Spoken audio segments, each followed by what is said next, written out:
ਵਾਹਿਗੁਰੂ ਜੀ ਕਾ ਖਾਲਸਾ ਵਾਹਿਗੁਰੂ ਜੀ ਕੀ ਫਤਿਹ। ਅੱਜ ਅਸੀਂ ਸਾਰੇ ਹੀ ਟੀਚਰ ਡੇ ਮਨਾ ਰਹੇ ਹਾਂ, ਭਾਵ ਅਧਿਆਪਕ ਦਿਵਸ। ਪਰ ਟੀਚਰ ਡੇ ਮਨਾਉਣ ਦਾ ਮਤਲਬ ਕੇਵਲ ਤੇ ਕੇਵਲ ਇੰਨਾ ਹੀ ਰਹਿ ਜਾਂਦਾ ਹੈ ਕਿ ਅਸੀਂ ਸੋਸ਼ਲ ਮੀਡੀਆ ਦੇ ਉੱਤੇ ਆਪਣੇ ਅਧਿਆਪਕ ਦੀ ਫੋਟੋ ਪਾ ਕੇ ਜਾਂ ਕੁਝ ਹੋਰ ਗੱਲਾਂ ਲਿਖ ਕੇ ਅਤੇ ਅਸੀਂ ਇਸ ਤਰੀਕੇ ਦੇ ਨਾਲ ਇਸ ਦਿਨ ਨੂੰ ਬਤੀਤ ਕਰ ਦਿੰਦੇ ਹਾਂ ਅਤੇ ਸਾਨੂੰ ਮਹਿਸੂਸ ਹੁੰਦਾ ਹੈ ਕਿ ਅਸੀਂ ਟੀਚਰ ਡੇ ਮਨਾ ਲਿਆ ਹੈ। ਅਸਲ ਦੇ ਵਿੱਚ ਇਹ ਗੱਲ ਸੋਚਣ ਵਾਲੀ ਹੈ ਕਿ ਜੇਕਰ ਅਸੀਂ ਇਸ ਦਿਨ ਨੂੰ ਮਨਾਉਂਦੇ ਹਾਂ, ਜੇ ਅਸੀਂ ਥੋੜ੍ਹਾ ਜਿਹਾ ਪਿੱਛੇ ਦੇ ਬਾਰੇ ਸੋਚੀਏ ਤਾਂ ਉਸ ਵੇਲੇ ਇਹੋ ਜਿਹੇ ਦਿਨ ਨਹੀਂ ਸੀ ਮਨਾਏ ਜਾਂਦੇ ਹੁੰਦੇ। ਪਰ ਉਸ ਵੇਲੇ ਟੀਚਰ ਦਾ ਸਤਿਕਾਰ ਕਿੰਨਾ ਸੀ। ਜਦੋਂ ਅਸੀਂ ਪੁਰਾਣੇ ਲੋਕਾਂ ਦੇ ਕੋਲ ਬੈਠਦੇ ਹਾਂ ਜੋ ਸਾਡੇ ਤੋਂ ਪਹਿਲਾਂ ਪੜ੍ਹ ਕੇ ਹਟੇ ਨੇ, ਉਹ ਅਜੇ ਵੀ ਕਹਿੰਦੇ ਨੇ ਕਿ ਸਾਨੂੰ ਸਾਡਾ ਕੋਈ ਟੀਚਰ ਮਿਲ ਜਾਵੇ, ਅਤੇ ਸਾਡੇ ਮਨ ਦੇ ਵਿੱਚ ਅਜੇ ਵੀ ਉਹਦੇ ਪ੍ਰਤੀ ਇੱਕ ਸਤਿਕਾਰ ਹੈ, ਇੱਕ ਡਰ ਹੁੰਦਾ ਹੈ ਕਿ ਹਾਂ ਇਹ ਸਾਡਾ ਅਧਿਆਪਕ ਹੈ, ਸਾਡਾ ਟੀਚਰ ਹੈ। ਅੱਜ ਕੱਲ੍ਹ ਅਸੀਂ ਇੱਦਾਂ ਦੇ ਦਿਨ ਤਾਂ ਬਹੁਤ ਮਨਾਉਂਦੇ ਹਾਂ, ਪਰ ਅਸੀਂ ਧਿਆਨ ਦੇ ਨਾਲ ਸੋਚੀਏ ਕਿ ਵਾਕਿਆ ਹੀ ਟੀਚਰ ਦਾ ਸਤਿਕਾਰ ਉਸ ਲੈਵਲ ਦੇ ਉੱਤੇ ਹੋ ਰਿਹਾ ਹੈ। ਟੀਚਰ ਦੇ ਸਤਿਕਾਰ ਦਾ ਗ੍ਰਾਫ ਹੌਲੀ ਹੌਲੀ ਥੱਲੇ ਨੂੰ ਆ ਰਿਹਾ ਹੈ। ਜੋ ਸਤਿਕਾਰ ਟੀਚਰ ਦਾ ਕੁਝ ਸਮਾਂ ਪਹਿਲਾਂ ਸੀ, ਹੁਣ ਉੱਦਾਂ ਦਾ ਸਤਿਕਾਰ ਟੀਚਰ ਦਾ ਨਹੀਂ ਹੁੰਦਾ ਹੈ। ਅਸੀਂ ਅੱਜ ਸਿਰਫ ਆਪਣੇ ਵਾਲੇ ਪਾਸੇ ਤੋਂ ਜੋ ਸਾਡੇ ਫਰਜ਼ ਨੇ ਇਹਨਾਂ ਨੂੰ ਹੀ ਵਿਚਾਰਨ ਦੀ ਕੋਸ਼ਿਸ਼ ਕਰਨੀ ਹੈ। ਸਭ ਤੋਂ ਪਹਿਲੀ ਗੱਲ ਤਾਂ ਇਹ ਹੈ ਕਿ ਟੀਚਰ ਨੂੰ ਗੁਰੂ ਮੰਨਿਆ ਜਾਂਦਾ ਹੈ, ਅਤੇ ਗੁਰੂ ਦਾ ਮਤਲਬ ਹੁੰਦਾ ਹੈ ਜਿਹੜਾ ਅਗਿਆਨਤਾ ਨੂੰ ਦੂਰ ਕਰਕੇ ਅਤੇ ਗਿਆਨ ਸਾਨੂੰ ਦਿੰਦਾ ਹੈ, ਸਾਡੀ ਅਨਪੜ੍ਹਤਾ ਖਤਮ ਕਰਦਾ ਹੈ ਅਤੇ ਸਾਨੂੰ ਪੜ੍ਹਾਈ ਦਿੰਦਾ ਹੈ। ਪਰ ਇਹ ਗੱਲ ਵੇਖਣ ਦੇ ਵਿੱਚ ਆਉਂਦੀ ਹੈ, ਭਾਈ ਵੀਰ ਸਿੰਘ ਕਹਿੰਦੇ ਨੇ ਕਿ ਪਹਿਲਾਂ ਟੀਚਰ ਨੂੰ ਗੁਰੂ ਸਮਾਨ ਦਰਜਾ ਦਿੱਤਾ ਜਾਂਦਾ ਹੁੰਦਾ ਸੀ, ਕਿਉਂਕਿ ਉਹਦੇ ਕੋਲੋਂ ਸਿੱਖਿਆ ਸਿੱਖੀ ਜਾਂਦੀ ਸੀ। ਪਰ ਹੁਣ ਟੀਚਰ ਜਿਹੜਾ ਹੈ ਉਹ ਇੱਕ ਨੌਕਰ ਦੇ ਰੂਪ ਦੇ ਵਿੱਚ ਉਹਨੂੰ ਟਰੀਟ ਕੀਤਾ ਜਾਂਦਾ ਹੈ, ਨੌਕਰ ਦੇ ਰੂਪ ਦੇ ਵਿੱਚ ਉਹਨੂੰ ਸਮਝਿਆ ਜਾਂਦਾ ਹੈ। ਚਾਹੇ ਉਹ ਮੈਨੇਜਮੈਂਟ ਵਾਲੇ ਪਾਸੇ ਤੋਂ ਹੋਵੇ ਅਤੇ ਚਾਹੇ ਉਹ ਮਾਤਾ ਪਿਤਾ ਵਾਲੇ ਪਾਸੇ ਤੋਂ ਹੋਵੇ। ਮਾਤਾ ਪਿਤਾ ਨੂੰ ਵੀ ਇਸ ਗੱਲ ਦੇ ਬਾਰੇ ਕਿਤੇ ਨਾ ਕਿਤੇ ਲੱਗਦਾ ਹੈ ਕਿ ਅਸੀਂ ਮਹਿੰਗੀਆਂ ਫੀਸਾਂ ਦਿੰਦੇ ਹਾਂ ਅਤੇ ਟੀਚਰ ਜਿਹੜਾ ਹੈ ਉਹ ਸਾਡੇ ਅਧੀਨ ਹੋ ਕੇ ਚੱਲਣਾ ਚਾਹੀਦਾ ਹੈ। ਟੀਚਰ ਨੂੰ ਸਾਰੇ ਤਾਂ ਨਹੀਂ, ਪਰ ਬਹੁਤਿਆਂ ਦਾ ਇਹ ਹਾਲ ਹੈ। ਇਸ ਕਰਕੇ ਸਾਡਾ ਸਭ ਤੋਂ ਪਹਿਲਾਂ ਇਹ ਫਰਜ਼ ਬਣਦਾ ਹੈ ਕਿ ਭਾਈ ਅਸੀਂ ਟੀਚਰ ਦਾ ਸਤਿਕਾਰ ਕਰੀਏ। ਸਾਡੇ ਇਹ ਦਿਨ ਮਨਾਏ ਤਾਂ ਸਫਲ ਨੇ।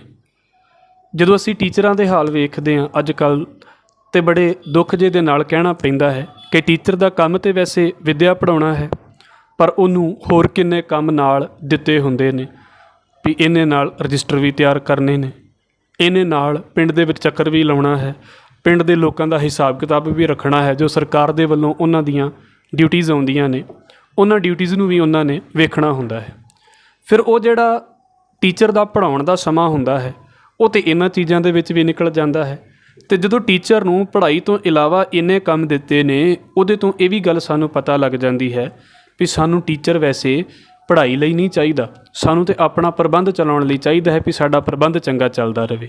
ਸਾਰੀਆਂ ਥਾਵਾਂ ਦੇ ਉੱਤੇ ਨਹੀਂ, ਪਰ ਫਿਰ ਵੀ ਬਹੁਤੀਆਂ ਥਾਵਾਂ ਦੇ ਉੱਤੇ ਟੀਚਰ ਜਿਹੜਾ ਹੈ ਉਹਨੂੰ ਪੜ੍ਹਾਈ ਦੇ ਨਾਲ ਕਿੰਨੇ ਹੋਰ ਕੰਮ ਕਰਨੇ ਪੈਂਦੇ ਨੇ।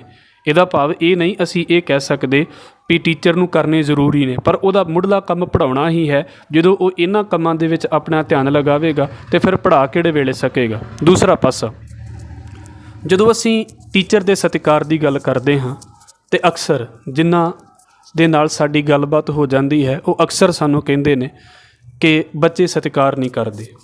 ਔਰ ਸਭ ਤੋਂ ਵੱਡੀ ਗੱਲ ਉਹਨਾਂ ਨੂੰ ਇਹਦੇ ਵਿੱਚ ਇਹ ਵੀ ਲੱਗਦੀ ਹੈ ਵੀ ਜਦੋਂ ਕੋਈ ਗੱਲਬਾਤ ਹੋ ਜਾਂਦੀ ਹੈ ਅਤੇ ਸ਼ਿਕਾਇਤ ਕੀਤੀ ਜਾਂਦੀ ਹੈ ਬੱਚੇ ਦੀ ਉਹਨਾਂ ਦੇ ਮਾਤਾ ਪਿਤਾ ਨੂੰ, ਅਤੇ ਬਹੁਤੀ ਵਾਰ ਮਾਤਾ ਪਿਤਾ ਵੀ ਆਪਣੇ ਬੱਚੇ ਦੇ ਫੇਵਰ ਦੇ ਵਿੱਚ ਹੀ ਖੜ੍ਹੇ ਹੋ ਜਾਂਦੇ ਨੇ ਕਿ ਸਾਡਾ ਬੱਚਾ ਗਲਤ ਨਹੀਂ ਹੋ ਸਕਦਾ। ਔਰ ਕਈਆਂ ਥਾਵਾਂ ਦੇ ਉੱਤੇ ਤਾਂ ਇਹ ਵੀ ਗੱਲ ਵਾਪਰ ਜਾਂਦੀ ਹੈ ਕਿ ਟੀਚਰ ਦਾ ਨਾਮ ਲੈ ਕੇ ਉਹਨੂੰ ਬੁਲਾਇਆ ਜਾ ਰਿਹਾ ਹੈ। ਇਹ ਤਾਂ ਸਤਿਕਾਰ ਹੋਣ ਦੀ ਬਜਾਏ ਟੀਚਰ ਦਾ ਉਹਨੂੰ ਤਿਰਸਕਾਰ ਕੀਤਾ ਜਾ ਰਿਹਾ ਹੈ। ਬੱਚੇ ਦੇ ਸਾਹਮਣੇ ਜਦੋਂ ਅਸੀਂ ਕਿਸੇ ਟੀਚਰ ਦਾ ਨਾਮ ਲੈ ਲੈਂਦੇ ਹਾਂ ਅਤੇ ਕੱਲ੍ਹ ਨੂੰ ਉਹ ਟੀਚਰ ਜਦੋਂ ਬੱਚੇ ਦੇ ਸਾਹਮਣੇ ਨਿਕਲਦਾ ਹੈ ਤਾਂ ਬੱਚੇ ਦੇ ਮਨ ਦੇ ਵਿੱਚ ਉਸ ਟੀਚਰ ਦੇ ਪ੍ਰਤੀ ਇੱਕ ਸਤਿਕਾਰ ਦੀ ਭਾਵਨਾ ਕਦੀ ਪੈਦਾ ਹੀ ਨਹੀਂ ਹੋ ਸਕਦੀ। ਉਹਦੇ ਲਈ ਜਸਟ ਉਹ ਆਮ ਜਿਹਾ ਇੱਕ ਪੜ੍ਹਾਉਣ ਵਾਲਾ ਬਣ ਕੇ ਰਹਿ ਜਾਂਦਾ ਹੈ, ਜਿਹਦੇ ਵਿੱਚ ਇਹ ਖੱਲ ਹੈ ਵੀ ਇਹਨੂੰ ਮੇਰੇ ਮਾਤਾ ਪਿਤਾ ਵੀ ਰੋਕ ਲੈਂਦੇ ਨੇ। ਅਤੇ ਫਿਰ ਇੱਕ ਇਹਦਾ ਸਭ ਤੋਂ ਵੱਡਾ ਜੋ ਮਾਈਨਸ ਪੁਆਇੰਟ ਜ਼ਿੰਦਗੀ ਦੇ ਵਿੱਚ ਹੁੰਦਾ ਹੈ, ਸਭ ਤੋਂ ਵੱਡਾ ਧੱਕਾ ਜ਼ਿੰਦਗੀ ਦੇ ਵਿੱਚ ਸਾਨੂੰ ਇਹ ਲੱਗਦਾ ਹੈ ਕਿ ਪਹਿਲਾਂ ਤਾਂ ਅਸੀਂ ਟੀਚਰ ਨੂੰ ਗਲਤ ਠਹਿਰਾ ਦਿੰਦੇ ਹਾਂ, ਪਰ ਅਸੀਂ ਅਕਸਰ ਆਪਣੇ ਛੋਟੇ ਬੱਚਿਆਂ ਨੂੰ ਇਹ ਕਹਿੰਦੇ ਹਾਂ, ਜੇ ਕੋਈ ਸ਼ਰਾਰਤ ਕਰੇ, ਕੋਈ ਗਲਤੀ ਕਰੇ, ਅਤੇ ਇਹ ਕਹਿ ਦਿੰਦੇ ਹਾਂ ਵੀ ਤੇਰੇ ਟੀਚਰ ਨੂੰ ਅਸੀਂ ਦੱਸਾਂਗੇ ਵੀ ਤੂੰ ਸ਼ਰਾਰਤ ਕਰਦਾ ਹੈ, ਅਤੇ ਉਹ ਡਰ ਜਾਂਦਾ ਹੈ। ਪਰ ਜਦੋਂ ਵੱਡਾ ਹੋ ਕੇ ਮਾਤਾ ਪਿਤਾ ਖੁਦ ਇਸ ਗੱਲ ਨੂੰ ਕਹਿੰਦੇ ਨੇ ਵੀ ਟੀਚਰ ਗਲਤ ਹੋ ਸਕਦਾ ਹੈ, ਸਾਡਾ ਬੱਚਾ ਗਲਤ ਨਹੀਂ ਹੋ ਸਕਦਾ, ਅਤੇ ਇਹੀ ਬੱਚਾ ਜਦੋਂ ਫਿਰ ਅੱਗੇ ਉਮਰ ਦੇ ਵਿੱਚ ਨਿਕਲ ਕੇ ਆਪਣੇ ਮਾਤਾ ਪਿਤਾ ਦੇ ਅੱਗੇ ਵੀ ਬੋਲਣ ਲੱਗ ਪੈਂਦਾ ਹੈ, ਫਿਰ ਮਾਤਾ ਪਿਤਾ ਕਿਸ ਦੇ ਉੱਤੇ ਇਸ ਗੱਲ ਦਾ ਬਲੇਮ ਲਾਉਣਗੇ। ਇਸ ਕਰਕੇ ਜੇ ਉਹ ਟੀਚਰ ਦਾ ਡਰ ਨਹੀਂ ਰੱਖੇਗਾ ਤਾਂ ਉਹ ਬਾਕੀਆਂ ਦਾ ਡਰ ਵੀ ਹੌਲੀ ਹੌਲੀ ਛੱਡਦਾ ਜਾਵੇਗਾ। ਸੋ ਟੀਚਰ ਹੈ ਜਿਹਨੇ ਸਾਨੂੰ ਅਗਿਆਨਤਾ ਦੇ ਵਿੱਚੋਂ ਕੱਢਿਆ ਹੈ। ਟੀਚਰ ਹੈ ਭਾਵੇਂ ਕੋਈ ਸਾਇੰਟਿਸਟ ਹੈ, ਭਾਵੇਂ ਕੋਈ ਕੁਝ ਵੀ ਹੈ, ਚਾਹੇ ਉਹ ਕਿਸੇ ਵੀ ਅੱਜ ਕੱਲ੍ਹ ਰੁਤਬੇ 'ਤੇ ਬੈਠਾ ਹੋਇਆ ਹੈ, ਉਹਦੇ ਸਾਰਿਆਂ ਦੀ ਜ਼ਿੰਦਗੀ ਦੇ ਵਿੱਚ ਟੀਚਰ ਦਾ ਬੜਾ ਵੱਡਾ ਇੱਕ ਰੋਲ ਹੈ। ਟੀਚਰ ਨੇ ਵੀ ਆਪਣੇ ਫਰਜ਼ ਨੂੰ ਪਹਿਚਾਨਣਾ ਹੈ, ਪਰ ਸਾਡਾ ਵੀ ਇੱਕ ਫਰਜ਼ ਹੈ ਕਿ ਇਹ ਟੀਚਰ ਜਿਹੜਾ ਹੈ ਉਹਦਾ ਸਤਿਕਾਰ ਹੋਵੇ। ਟੀਚਰ ਦੀ ਲਈ ਵੀ ਇਹ ਗੱਲ ਬੜੀ ਜ਼ਰੂਰੀ ਹੈ ਵੀ ਸਿਰਫ ਪੜ੍ਹਾਈ ਨੂੰ ਹੀ ਨਹੀਂ, ਵੀ ਉਹਨੇ ਕਿਤਾਬਾਂ ਨੂੰ ਹੀ ਅੱਗੇ ਅੱਗੇ ਦੱਸੀ ਜਾਣਾ ਹੈ ਕਿ ਸਿਰਫ ਕਿਤਾਬੀ ਪੜ੍ਹਾਈ ਹੀ ਉਹਨੇ ਕਰਾਉਣੀ ਹੈ। ਅਸਲ ਦੇ ਵਿੱਚ ਟੀਚਰ ਦਾ ਆਪਣਾ ਜੀਵਨ ਉਹਦੇ ਵਿੱਚ ਜਾਣਾ ਚਾਹੀਦਾ ਹੈ। ਜਿਸ ਤਰ੍ਹਾਂ ਅਕਸਰ ਕਿਸੇ ਨੇ ਇਹ ਗੱਲ ਬੋਲੀ ਹੈ ਕਿ ਵੇਖੋ ਟੀਚਰ ਜਿਹੜਾ ਹੈ ਉਹ ਇੱਕ ਕੈਂਡਲ ਵਰਗਾ, ਮੋਮਬੱਤੀ ਵਰਗਾ ਹੁੰਦਾ ਹੈ, ਜਿਹੜਾ ਆਪ ਜਲਦਾ ਹੈ ਅਤੇ ਲੋਕਾਂ ਨੂੰ, ਆਪਣੇ ਵਿਦਿਆਰਥੀਆਂ ਨੂੰ ਰੋਸ਼ਨੀ ਦਿੰਦਾ ਹੈ। ਸੋ ਇਸ ਕਰਕੇ ਟੀਚਰ ਦਾ ਆਪਣਾ ਨਿੱਜੀ ਜੀਵਨ ਵੀ ਉਹਦੇ ਵਿੱਚ ਬੜਾ ਵੱਡਾ ਅਹਿਮ ਰੋਲ ਹੈ ਟੀਚਰ ਦੇ ਜੀਵਨ ਦਾ। ਪਰ ਇਹ ਚੀਜ਼ ਸਭ ਤੋਂ ਵੱਡੀ ਅਤੇ ਸਭ ਤੋਂ ਅਹਿਮ ਹੈ ਕਿ ਕੀ ਗੱਲ ਬੱਚੇ ਵੀ ਉਸ ਟੀਚਰ ਦਾ ਉਵੇਂ ਹੀ ਸਤਿਕਾਰ ਕਰਦੇ ਨੇ? ਜੇਕਰ ਹਾਂ ਤਾਂ ਫਿਰ ਅਸੀਂ ਆਪਣੇ ਬੱਚਿਆਂ ਨੂੰ ਸਿੱਧੇ ਰਸਤੇ ਦੇ ਉੱਤੇ ਪਾਇਆ ਹੈ, ਅਤੇ ਜੇਕਰ ਅਸੀਂ ਟੀਚਰ ਦਾ ਸਤਿਕਾਰ ਨਹੀਂ ਕਰਦੇ ਤਾਂ ਇਹ ਸਾਡੇ ਸਿਰਫ ਦਿਨ ਇੱਕ ਕੈਲੰਡਰ ਦੇ ਉੱਤੇ ਆਏ ਹੋਏ ਦਿਨ ਨੇ, ਜਿਹਨੂੰ ਅਸੀਂ ਸਿਰਫ ਇੱਧਰ ਉੱਧਰ ਮੈਸੇਜ ਸ਼ੇਅਰ ਕਰਕੇ ਅਤੇ ਬਸ ਪਾਸ ਕਰ ਦਿੰਦੇ ਹਾਂ। ਸਭ ਤੋਂ ਵੱਡੀ ਅਤੇ ਜ਼ਰੂਰੀ ਗੱਲ ਉਹ ਇਹੀ ਹੈ ਕਿ ਵੇਖੋ ਆਪਣੇ ਟੀਚਰ ਦਾ ਸਤਿਕਾਰ ਕਰੀਏ। ਹੁਣ ਇਹਨੂੰ ਜਦੋਂ ਗੁਰੂ ਨਾਨਕ ਸਾਹਿਬ ਮਹਾਰਾਜ ਜੀ ਦੇ ਵਾਲੇ ਪਾਸੇ ਤੋਂ ਵੇਖੀਏ ਤਾਂ ਸਾਡਾ ਸਭ ਤੋਂ ਪਹਿਲਾ ਟੀਚਰ ਕੌਣ ਹੈ? ਸਾਡਾ ਸਭ ਤੋਂ ਪਹਿਲਾ ਟੀਚਰ ਹੈ ਗੁਰੂ ਨਾਨਕ ਸਾਹਿਬ ਸੱਚੇ ਪਾਤਸ਼ਾਹ। ਔਰ ਸਾਡਾ ਸਭ ਤੋਂ ਪਹਿਲਾ ਲੈਸਨ ਗੁਰੂ ਗ੍ਰੰਥ ਸਾਹਿਬ ਮਹਾਰਾਜ। ਸਾਡਾ ਸਭ ਤੋਂ ਆਖਰੀ ਟੀਚਰ ਵੀ ਗੁਰੂ ਨਾਨਕ ਸਾਹਿਬ ਮਹਾਰਾਜ ਹੈ। ਸਾਡਾ ਆਖਰੀ ਲੈਸਨ ਵੀ ਗੁਰੂ ਗ੍ਰੰਥ ਸਾਹਿਬ ਮਹਾਰਾਜ ਹੈ। ਮਤਲਬ ਸਾਡੀ ਜਿੰਨੀ ਵੀ ਅਸੀਂ ਦੁਨਿਆਵੀ ਪੜ੍ਹਾਈ ਕਰਦੇ ਹਾਂ, ਕਿਸੇ ਵੀ ਟੀਚਰ ਤੋਂ ਕਰਦੇ ਹਾਂ, ਇਹਨਾਂ ਸਾਰੇ ਟੀਚਰਾਂ ਦਾ ਅਸੀਂ ਸਤਿਕਾਰ ਕਰਨਾ ਹੈ, ਰਿਸਪੈਕਟ ਕਰਨੀ ਹੈ। ਪਰ ਜਿਹੜਾ ਸਾਡਾ ਦੀਨ ਦੁਨੀਆ ਦਾ ਗੁਰੂ ਹੈ, ਜਿਹਨੇ ਸਾਡਾ ਆਤਮਿਕ ਹਨੇਰਾ ਵੀ ਦੂਰ ਕਰਨਾ ਹੈ, ਜਿਹਨੇ ਸਾਨੂੰ ਆਤਮਿਕ ਰਸਤੇ ਦੇ ਬਾਰੇ ਵੀ ਜਾਣਕਾਰੀ ਦੇਣੀ ਹੈ, ਕੇਵਲ ਸੰਸਾਰ ਦੀ ਹੀ ਨਹੀਂ, ਜਿਹਨੇ ਸਾਨੂੰ ਨਿਰੰਕਾਰ ਦੀ ਵੀ ਜਾਣਕਾਰੀ ਦੇਣੀ ਹੈ, ਉਸ ਸਤਿਗੁਰੂ ਦਾ ਸਾਡੇ ਮਨ ਦੇ ਵਿੱਚ ਕਿੰਨਾ ਸਤਿਕਾਰ ਹੈ ਕਿ ਅਸੀਂ ਉਹਦੇ ਲਈ ਵੀ ਸਿਰਫ ਇੱਕ ਗੁਰਪੁਰਬ ਦੇ ਰੂਪ ਦੇ ਵਿੱਚ ਦਿਨ 'ਤੇ ਮਨਾ ਕੇ ਨਹੀਂ ਪਰੇ ਹੋ ਜਾਂਦੇ ਵੀ ਠੀਕ ਹੈ ਦਿਨ ਮਨਾ ਲਿਆ ਅਤੇ ਗੱਲ ਖਤਮ ਹੋ ਗਈ। ਗੁਰੂ ਦਾ ਸਤਿਕਾਰ ਉਹ ਸਾਨੂੰ ਪਿਆਰਾ ਲੱਗੇ। ਸਾਡਾ ਪਹਿਲਾ ਗੁਰੂ ਗੁਰੂ ਨਾਨਕ ਸਾਹਿਬ ਮਹਾਰਾਜ, ਔਰ ਇੱਦਾਂ ਦਾ ਹੋਵੇ ਕਿ ਉਹਦਾ ਅਸੀਂ ਦਿਲ ਤੋਂ ਸਤਿਕਾਰ ਕਰੀਏ, ਉਹਦੀਆਂ ਗੱਲਾਂ ਨੂੰ ਮੰਨੀਏ। ਅਤੇ ਦੂਸਰੇ ਨੰਬਰ ਦੇ ਉੱਤੇ ਫਿਰ ਜਦੋਂ ਇਸ ਗੁਰੂ ਦਾ ਅਸੀਂ ਸਤਿਕਾਰ ਕਰਾਂਗੇ, ਉਹ ਸਾਨੂੰ ਇਸ ਕਾਬਿਲ ਬਣਾ ਦੇਵੇਗਾ ਵੀ ਭਾਈ ਸਾਨੂੰ ਦੁਨੀਆ ਦੇ ਵਿੱਚ ਕਿਸੇ ਵੀ ਪਾਸੇ ਤੋਂ ਉਹ ਫੇਲ ਨਹੀਂ ਹੋਣ ਦੇਵੇਗਾ।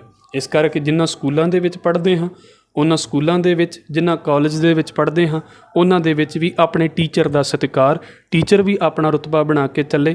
ਪਰ ਨਾਲ ਜ਼ਰੂਰੀ ਹੈ ਕਿ ਬੱਚਿਆਂ ਨੂੰ ਵੀ ਜ਼ਰੂਰ ਮਾਂ ਪਿਓ ਇਹ ਦੱਸਣ ਵੀ ਭਾਈ ਆਪਣੇ ਟੀਚਰ ਦੀ ਰਿਸਪੈਕਟ ਕਰਨੀ ਹੈ। ਘਰ ਦੇ ਵਿੱਚ ਆ ਕੇ ਬੱਚਾ ਕਿਤੇ ਟੀਚਰ ਨੂੰ ਬੁਰਾ ਬੋਲੇ ਤਾਂ ਮਾਂ ਪਿਓ ਰੋਕਣ ਵੀ ਨਹੀਂ, ਉਹ ਤੇਰਾ ਟੀਚਰ ਹੈ, ਅਧਿਆਪਕ ਹੈ, ਉਸ ਨੂੰ ਇੱਦਾਂ ਨਹੀਂ ਬੋਲਣਾ ਹੈ।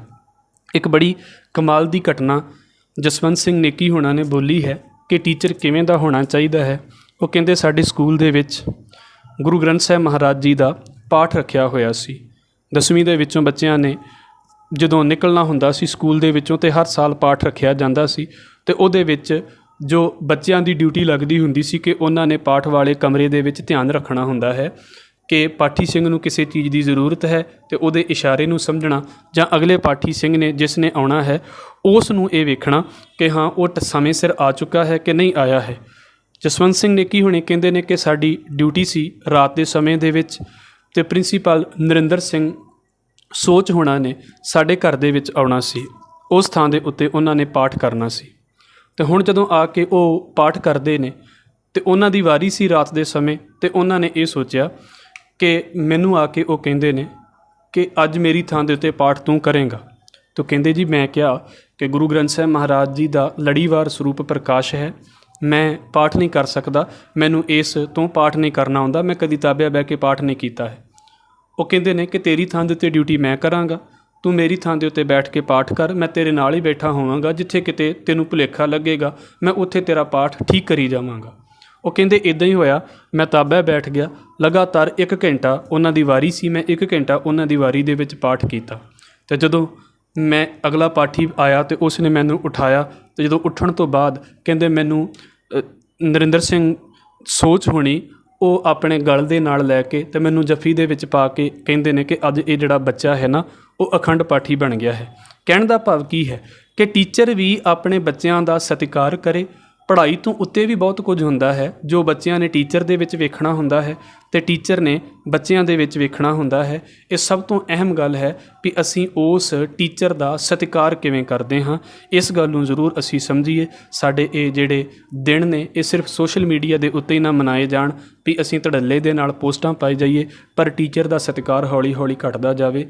ਭਾਈ ਟੀਚਰ ਦਾ ਸਤਿਕਾਰ ਸਭ ਤੋਂ ਜ਼ਰੂਰੀ ਹੈ। ਸਾਨੂੰ ਜ਼ਿੰਦਗੀ ਦੇ ਵਿੱਚ ਅਕਲ ਦੇਣ ਵਾਲਾ, ਅੱਖਰ ਦੇਣ ਵਾਲਾ, ਸਮਝ ਦੇਣ ਵਾਲਾ ਉਹ ਟੀਚਰ ਹੈ। ਇਸ ਕਰਕੇ ਬੱਚਿਆਂ ਨੂੰ ਵੱਧ ਤੋਂ ਵੱਧ ਆਦਤ ਪਾਈਏ, ਖੁਦ ਵੀ ਟੀਚਰ ਦਾ ਸਤਿਕਾਰ ਕਰੀਏ, ਚਾਹੇ ਉਹ ਸਾਡੇ ਬੱਚਿਆਂ ਦਾ ਟੀਚਰ ਹੈ ਫਿਰ ਵੀ ਉਹਨੂੰ ਸਾਡੇ ਬੱਚਿਆਂ ਦਾ ਵਿੱਦਿਆ ਦਾਤਾ ਜਾਣ ਕੇ ਉਹਦਾ ਸਤਿਕਾਰ ਕਰੀਏ।